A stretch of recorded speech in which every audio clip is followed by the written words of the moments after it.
করি কিসের জন্য যুদ্ধ? সন্তানকে একটু ভালো রাখা, তাদের একটু ভালো জায়গায় রাখা, এটাই তো বাবা মার জীবনের স্বপ্ন। সেই স্বপ্ন যখন আগুনে ধূলিসাৎ হয়ে যায়, সেই বাবা মার অবস্থাটা কী হয়?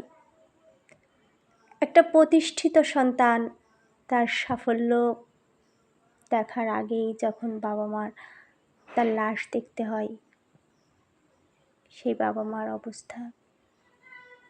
বন্ধু যখন বন্ধুর লাশ কাঁধে নিয়ে চিৎকার করতে থাকে, তখন পৃথিবীর সব কিছুই স্তব্ধ হয়ে যায়। তাদের সেই চিৎকার আহাজারি সমস্ত পৃথিবীর সব কিছু যেন ভারী করে দেয়। আর কোনো ঘটনা, আর এমন দৃশ্য যেন কাউকে আর না দেখতে হয়। কোনো মার যেন আর খাবার তৈরি করে বসে থাকতে না হয় তার সন্তানের আশায়।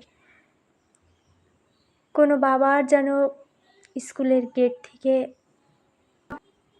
খালি হাতে ফিরে যেতে না হয়। সব সন্তান ভালো থাকুক, আমিন।